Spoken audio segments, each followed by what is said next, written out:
Welcome back to Hardware Unboxed. It's part 2 of the September 2021. Let me get that year right. I think I got it wrong in one of the previous ones. Just to remind everyone, it's 2021. We're in the month of September. It's part 2 of the Q&A. We've answered some questions in part 1, so go back and check that out if you haven't already. And yeah, we'll get onto some more questions in this one. But before that, today's video sponsor is Thermal Grizzly and their Cryonaut Extreme, which is now available in a 2-gram syringe. This high-performance thermal paste delivers maximum thermal conductivity thanks to an extremely small particle size and layer thickness. It's also very flexible, capable of standing up to sub-zero temperatures for extreme overclocking, but also performs exceptionally well for air and water cooling applications. So if your CPU or GPU needs repasting, then I suggest checking out the Thermal Grizzly range. Link is in the video description. Okay, why have little less powerful, more efficient cores on Alder Lake at all? Little cores that are less powerful. I didn't read that well. Why not just go 16 of the more powerful cores if the die can support it and have more performance at the cost of thermals? So, why do we have those? Why does Alder Lake have those teeny tiny cores there, Tim? What's the benefit for desktop users? there's probably a couple of reasons. The first one is going to be, and this is the main reason, die size. Intel sort of says that they can put 4 of the efficient cores in the space of 1 of the performance cores. So when you're talking about that and the fact that these smaller, more efficient cores are supposedly around the performance of a Skylake core, so a pretty decent core. We're not talking, we're nowhere near Atom performance, which used to be their efficient cores. We're well beyond that, according to what Intel is saying. Then you're sort of tossing up, okay, do we waste all this die space, make the CPU much more expensive, harder to cool because it has to run so much more silicon to operate? You're sort of in this trade-off of, for multi-core performance, you're probably better off having many more of these efficient cores because they're still powerful enough. You can fit more of them into the die space and you're going to be better off there. But you still want those powerful cores because they're going to give you the top-end single-thread performance. So, and there's still applications, games potentially are going to rely on those performance cores.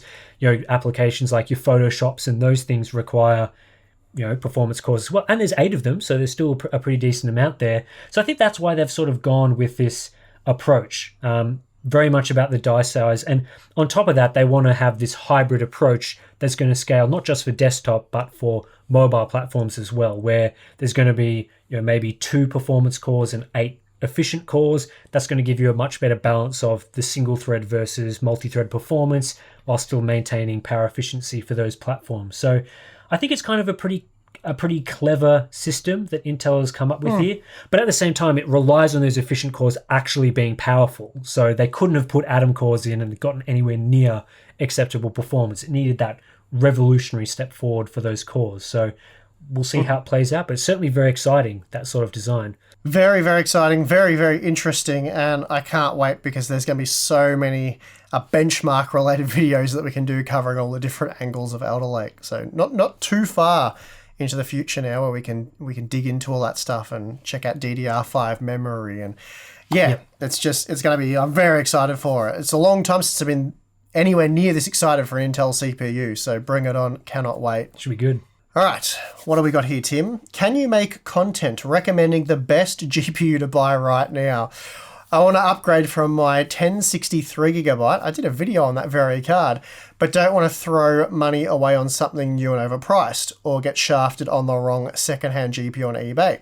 Well, yeah, as I said, I don't know if you saw it, but I did a secondhand buyer's guide type thing looking at the 1063 gigabyte to see how viable it was and compare that to other options. And really, if you're caring about value and stuff, just keep the 3GB 1060. I found it to be really quite impressive when you do a bit of quality setting tuning. It's still very capable in most games. I think maybe Cyberpunk 2077 was one of the ones it struggled with.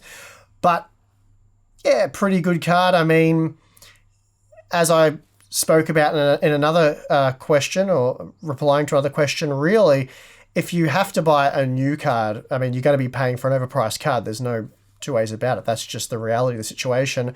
The 6600 XT, at least in Australia, is by far the best value. I'm not sure I should associate the word value with what I'm talking about, but it is the best value option.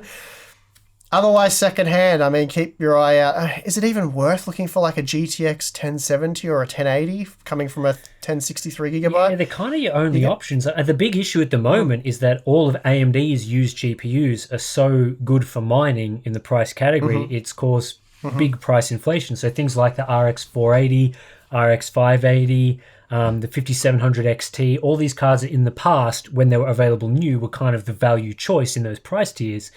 They're now like $500 cards in the case of an RX 580 8GB, or they're going for like $800 if you've got a 5700 XT used.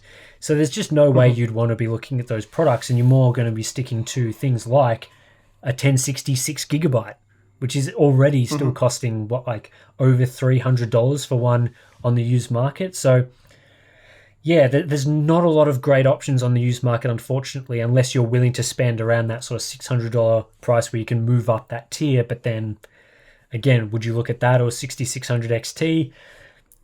You've also got the 3060 Ti, which I think at the moment is about $200 more on the scalper / new / retail market. So again, that's hard to justify the 3060 Ti. I mean, the 6600 XT, I think that price difference is pretty good, so you probably want to swing that way towards the AMD card. But again, it's just a mess, and I expect if you've been a 1063 gigabyte buyer, you're not exactly enthused by the idea of spending over $600 on one of these GPUs. Like, it's not going to be what you would be expecting. So No, they were like $200 US when they first launched, from memory, somewhere around there anyway.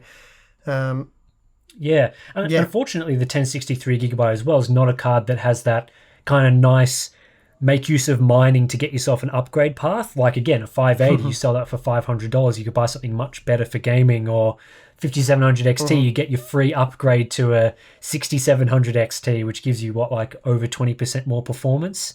So unfortunately, with the 1063 gigabyte, you don't have that path available. So again, it makes it's just such a bad situation to be recommending for those people, unfortunately. I've always been caught off guard at the fact that gaming benchmarks don't typically upfront disclose that the game has received funding from a hardware company, like Assassin's Creed titles typically receiving funding from AMD, and ergo being optimized for their cards and outperforming GeForce cards. Do you think it's good practice to disclose this information, and do you think you'll make an effort to standardize this disclosure? So I'm very interested to hear your thoughts on that in a moment.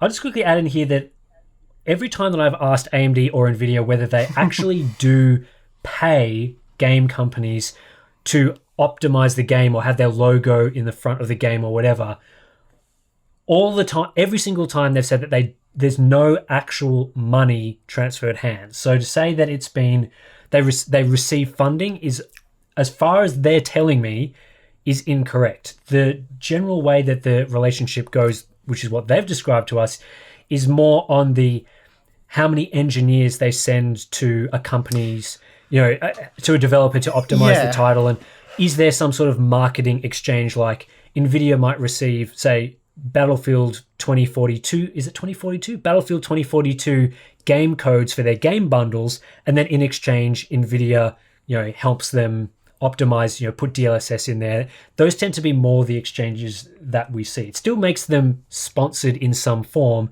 It's just less. It seems less about the money and more about the additional thing. And you can see this in games. If you go to the credits, usually right down the end there'll be the Nvidia team, the AMD team, and the Intel team. Just have a look how many engineers are allocated from each of those teams from each company, depending on which is sponsored or not. It can be interesting there. But anyway, I'm interested to hear your thoughts. Is this actually important to disclose when you're benchmarking?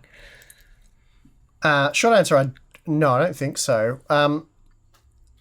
The funding thing you were talking about, it's like it's open to interpretation, isn't it? It's a bit like people argue that, because we consider ourselves to be independent reviewers, and by independent we don't let any companies or outside influences change how we go about reviewing, all that sort of stuff. But people argue, no, you're not an independent reviewer because you accept review samples, therefore it's sponsored content. And it's like, well, okay, well, that's up to you how you want to define that, but we have our processes where we think we're very transparent. We do a good job in that regard.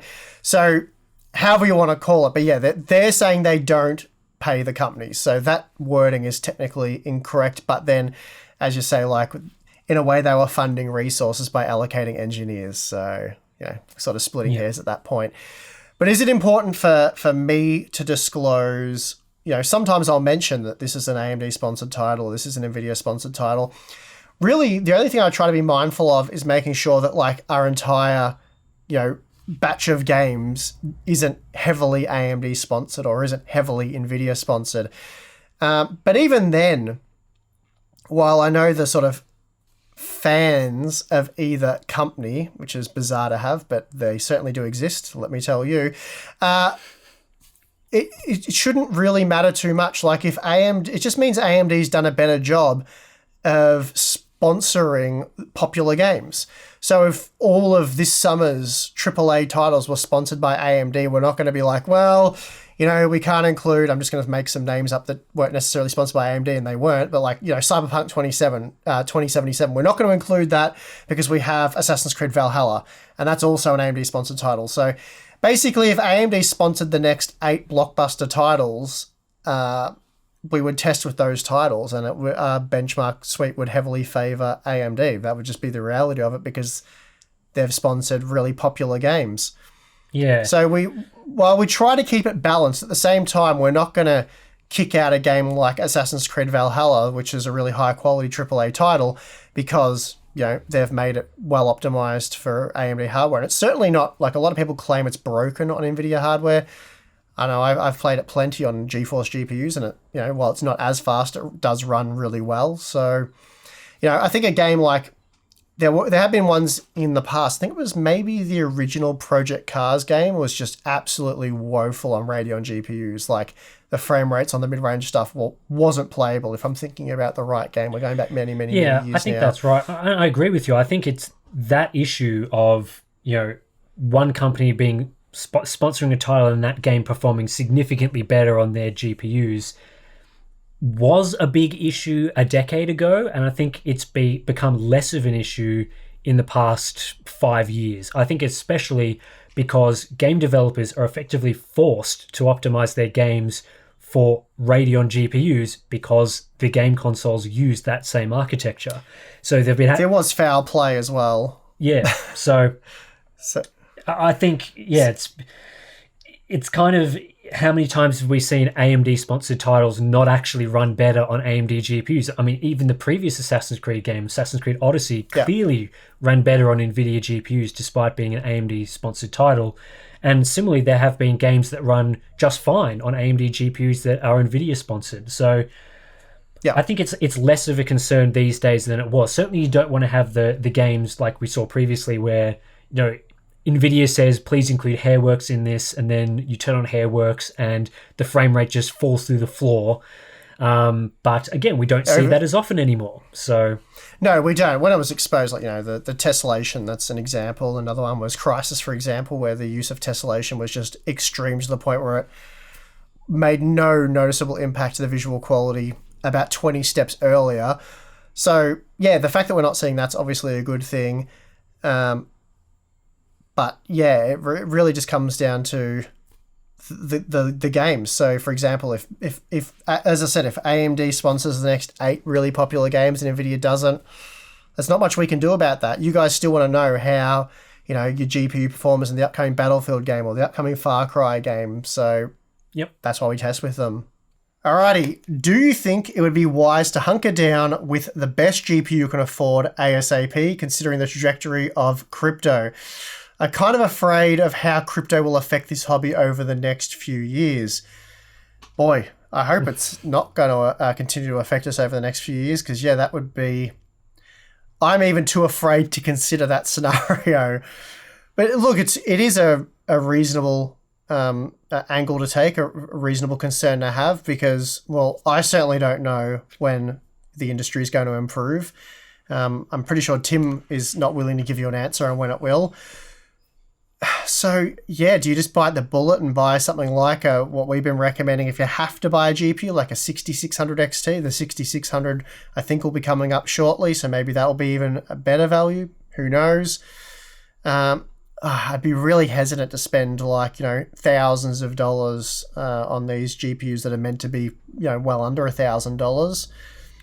Yeah, and I think part of this question Hard to says say. here, considering the trajectory of crypto as being sort of the primary factor, while the price of the cryptocurrency sort of does this a lot and changes and goes crazy and does all sorts of different things, generally speaking, since the absolute peak in, I think it was May, generally speaking, the profitability of mining was increasing from roughly the launch of the GPUs up until about that point in May, where it was extremely profitable. And that's when you would have seen GPU prices at the highest. Since that point, and now it's been several months since then, profitability is lower and has been kind of flattish, not as much going up. So I'd certainly say if we'd been sitting here and it's now been a year since launch and the profitability of mining has just been going up and up and up, month and month and month over month over month, then yeah, you'd probably want to be getting in and buying a GPU as soon as possible, because it's only going to get worse if that trend is continuing. But because it hasn't, there was a peak prior to now and it's been flat since then, the trajectory isn't as bad as it could be. So that might affect your decision as to, considering the trajectory and whether you should be buying now and whether they'll get more expensive. We haven't seen as much of that. And certainly at the moment, pricing on GPUs isn't as bad as it has been. Now, of course, that's a very positive outlook to take. I'm certainly not advocating that you should go out and buy a GPU because of this, or that the trajectory of crypto profitability will continue to go down or stay flat. I don't know. Could go back up. I've got no idea. It's very hard to predict. But certainly I would say that from some perspectives, I wouldn't necessarily be using the crypto market as a guide to waiting or not waiting. I think it's more about, as we've talked about in the past, is what you have right now acceptable for the games that are coming out within the next 6 months? Are you going to be satisfied with the quality settings you're going to have to play out? If not, you should probably think of upgrading. If you're going to be fine with that, then you should probably continue to wait. I think that's probably the best advice we can give at the moment. Mm-hmm. Yeah, absolutely. And yeah, that's absolutely the best advice you can give. If you can wait. If you can't wait, get whatever the cheapest sort of current generation GPUs, because, well, you can check the secondhand market. Based on what I've sort of seen, it's hard to get a secondhand option that really competes with something like a 6600 XT well, at least here in Australia. Again, maybe different in your region, but 6600 XT, or maybe an RTX 3060 Ti, depending on what pricing is like for you. It's terrible here in Australia, but the AMD versus Nvidia pricing thing does vary from region to region. So investigate all those avenues and come up with the best game plan. All right, looks like we've got a bit of a serious question here aimed at you, Tim. Hi, Tim. Just out of curiosity, when you're working on scripts and trying to learn the monitor names, do you often find it necessary to clear the house of rope, stools, straight razors, and prescription drugs? Thanks. Does it get a bit depressing, does it, Tim? Oh, it's a real struggle. You wouldn't believe the amount of time that I have to put into practicing the monitor names. Once it gets to a certain point, I can nail them pretty much 100% of the time. If I've got them in my mind, I can just rattle them off. But when I first get the monitors into review and it's like, what is written on the box here? What have they done this time? And every time I just feel like they're trolling me now. Like each release, they just add more and more letters, and they don't get any, like, they don't put words in the names, and we don't see as many oddities. It's always like MPG 341. It's like, get that out of here. Why do they keep doing that? So it's one thing to memorize it and make it just, you've got it. Every time you have to pull it up the video, you've said it, so many times now while you were doing the Excel files and putting in the information and preparing the script and researching it. You've said it in your head so many times, and maybe out loud a few times, that it rolls off the tongue. Yep. But I find the worst thing for me, and I'm a bit of a simpleton compared to Tim, but when we go back to older CPUs, I'm like, it was the 4650K and it was the 4770K, like, yeah. Just four numbers with maybe a letter at the end, and my brain stops and the gears are grinding while I'm trying to recall something that I used to just spit out over and over again, but I haven't said it for quite some time, or at least not regularly. So I can't even imagine trying to recall that monitor that I reviewed a year ago, that it was the MAG, blah, blah, I've got no hope whatsoever. Yeah. I'd have to Google it, try and work it out, and nightmare. Requires some practice and research, that's for sure. All right, question here about framework and Linus's involvement, it seems like. I'm going to mostly hand this over to Tim because I roughly know what this is about, but haven't done anywhere near the research to give you guys an answer that's worth listening to. So, because it's my birthday, Tim's handling this one. That's the actual reason, isn't it? What are your thoughts on Linus investing in framework? I'm all for helping out a company with the goal of making laptops more configurable and repairable, but it does raise some journalistic ethics issues also. So take it away, Tim.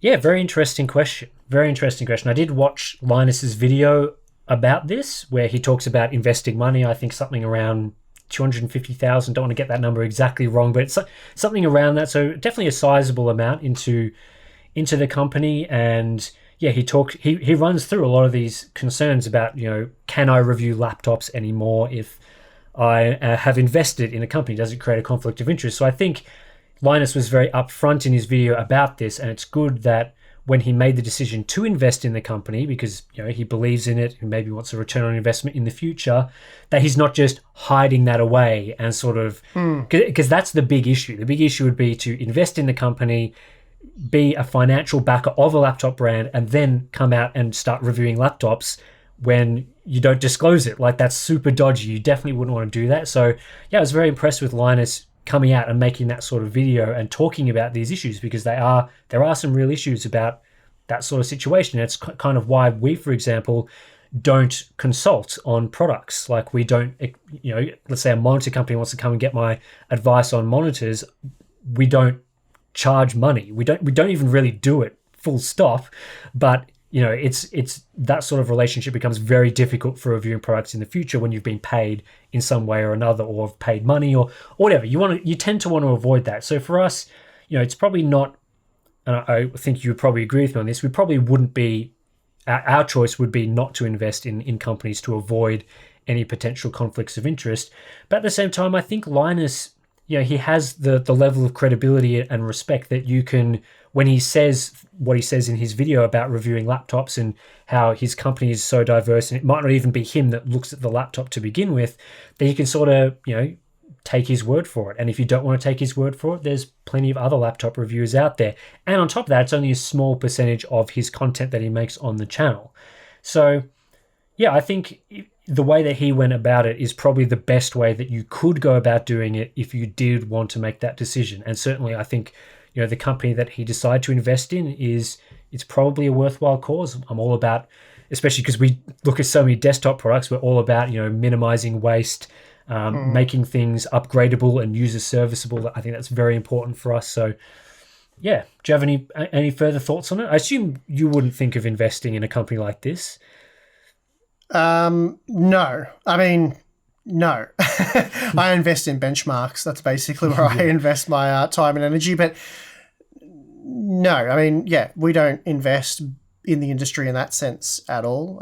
Never had shares or anything like that in any of these tech companies. Right. He has his own motivations, and he's obviously researched it. I certainly haven't. But yeah, it's not something I would do. I'd probably just look to cover their products. But anyway, that's... Yeah, it's interesting you mentioned shares, because that's another aspect that I think people don't really realize, that a conflict of interest can potentially arise there as well. If you had shares in a certain company, you might give positive or negative coverage to that company, which is why most publications ban you from owning stock in a company if you're covering that segment. Certainly I don't own any stock, and you don't own any stock. So again, it's kind of, try and avoid the conflicts of interest as much as possible. And certainly you don't want to suddenly find out that there's, your favorite reviewers had stock in a company. So yeah, I think, like I said, if you are going to make those decisions, then disclosing it and making it very clear up front is the best way of going about it. And that gives you guys, the viewers, the informed decision about whether you want to trust those reviews moving forward or not trust those reviews. That decision is now on you. You've got the information at hand. And yeah, I think that's the best way of going about it. All right, Steve, would you consider buying a workstation X Quadro graphics card for a gaming build? Take, for example, the RTX A4000. It's got 16 gigabytes of VRAM, not far from 3070 performance, and only 140 watts. How much extra would you be willing to pay for that over a 3070? Good question. Yeah, honestly, I don't know too much about the Quadro cards. Don't think we've ever covered them or really looked at one on the channel. We focus most on the gaming cards, but I did do a bit of research into this card because I found this question really, really interesting. And the A4000 is an interesting product because, yeah, as you say, it's got the 16 gigabytes of VRAM. It's essentially an RTX 3070 Ti that's slightly slower than a 3070 due to the way it's clocked. I imagine, being that it's a GA104 die, Yep. I imagine you can just clock that up manually. You essentially overclock it to match like 3070 Ti performance. Don't quote me on that because Maybe. I've never actually held one of these cards. But yeah, let's just go with the 3070 like performance with twice the VRAM, isn't it? Yeah, over both of those products, 3070 and 3070 Ti. Yeah, look, if it's only, well, I did a quick price check. Let's just deal in facts here. In Australia, an in-stock RTX 3070 is $1,800. That's what you pay, 1,800 Australian dollars for an RTX 3070. The A4000 in stock is $2,000. So $200, I mean, for the VRAM, that obviously seems like it's worth it. Yeah. It's not a huge extra investment there. The only thing is, the A4000 is like, it only comes with the AMD reference design because it is a workstation product, design, a bit but like yeah. Nvidia, sorry. Nvidia reference design, which is a single slot card, is my understanding for the A4000. Again, the TDP is lowered because the base clock is like halved, which is how you get the lower TDP. Not sure how that affects gaming performance. We're hearing here that it's 3070 like. I haven't really seen any benchmarks.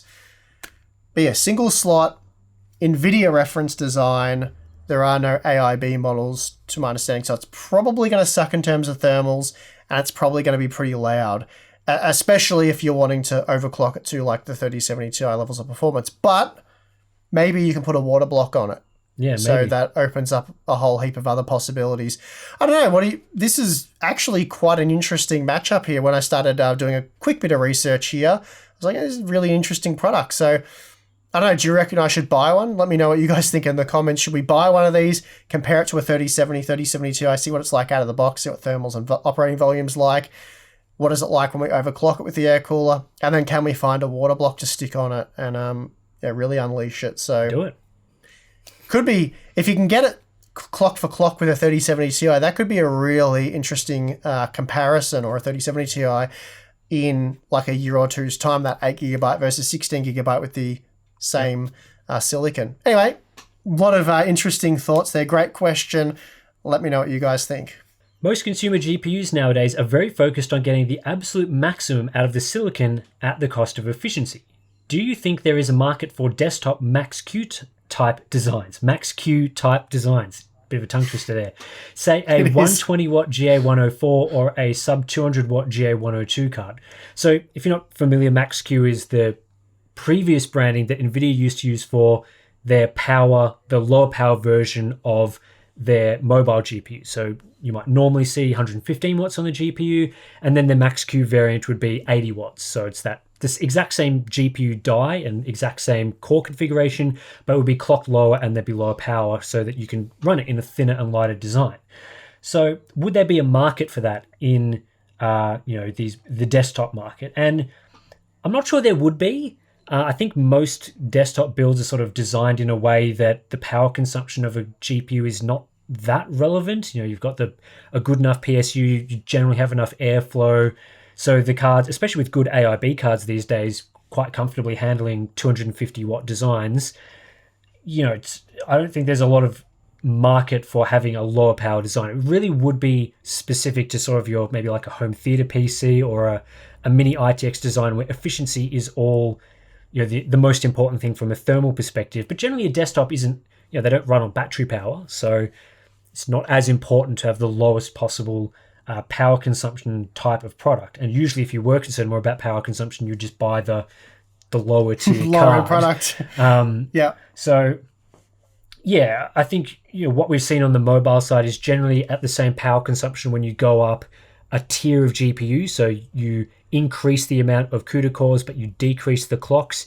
You can get maybe 10% more performance than the lower tier at the exact same power level doing the opposite thing, which again, it's not that significant. I don't think that would really cause a big whirlwind of sales in the desktop market. I don't think it's really worth it. So I can't really see this working. It's extremely niche because you would just add a max Q mode to the drivers that when you click that, it essentially undervolts it. And then, you're not getting the advantage of maybe a single slot card or whatever. But yeah, I'm not sure. It's extreme niche market. I think Palette maybe once I think it was it the Catan or something like that? They made a single slot GTX 1070 from memory. I'm pretty sure. I definitely reviewed that one. It's like half-height cards, very similar to half-height or no power connector type cards. It's a very niche application. Very niche, absolutely. They're probably less niche really because you can use them in certain OEM systems and stuff. But anyway, I think we covered that one. All right, and that just about does it for part 2 of our September 2021 Q&A episode. There will be a part 3 as well. Usually these days it's a mixture of Discord and YouTube questions in all of the episodes, but 3 parts, lots of questions to get through, and we might have to sneak that one into October because we do have a secret NDA video coming up shortly, but nevertheless, there's more questions to answer, so there'll be another part.